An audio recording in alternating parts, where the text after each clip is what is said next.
कभी सोचा है तुमने कि रात के 12 बजे के बाद जब दुनिया सो रही होती है तब पुरानी कोठियां क्यों जिंदा सी लगती हैं। मैं तुम्हें आज एक ऐसी ही कहानी सुनाने जा रहा हूं, मेरी जिंदगी की सबसे खौफनाक रात की कहानी। मुझे एक असाइनमेंट मिला था, एक अबैंडन्ड हवेली की सर्वे रिपोर्ट बनानी थी। सब लोग कह रहे थे कि वो जगह भौतिक है, लेकिन मैं तो रैशनल आदमी था, जो आंखों से देखता है बस उसी पे यकीन करता है। शाम के 7 बजे मैं हवेली के अंदर घुसा।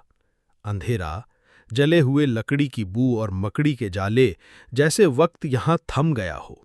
मेरे कदमों की आहट भी गूंज रही थी। मैं हर कमरे की फोटो खींच रहा था।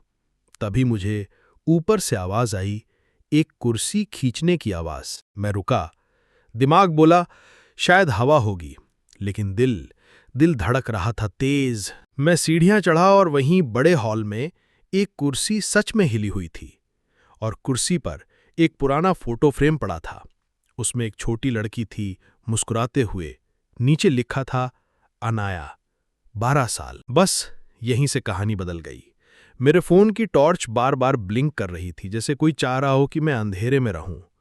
और फिर एक आवाज, बिल्कुल हल्की, जैसे कोई बच्ची कह रही हो, अंकल मेरे साथ खेलोगे? मुझे लगा मैंने गलत सुना, पर आवाज दोबारा आई, ज्यादा पास से।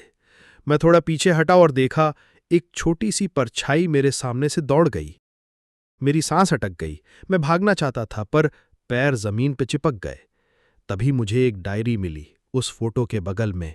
उसमें लिखा था, अनाया इस हवेली की बेटी थी, एक रात फायर एक्सीडेंट में जल गई। उसकी रूह तब से यहां भटकती है। मैं डायरी पढ़ ही रहा था कि पीछे से एक ठंडी हवा मेरी गर्दन को छू गई, और एक हंसी, एक मासूम बच्ची की हंसी।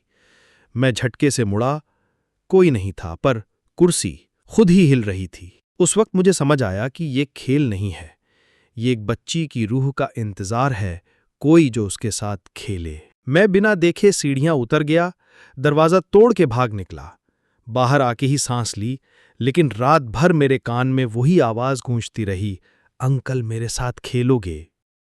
और तब मैंने डिसाइड किया, मैं वापस कभी उस हवेली में नहीं जाऊंगा। पर तुम अगर कभी वहां गए और तुम्हें एक कुर्सी हिलते हुए दिख जाए, तो बस याद रखना, अनाया तुमसे खेलना चाहती है। अगर वीडियो अच्छी लगी तो वीडियो को लाइक और चैनल को सब्सक्राइब जरूर कर लेना।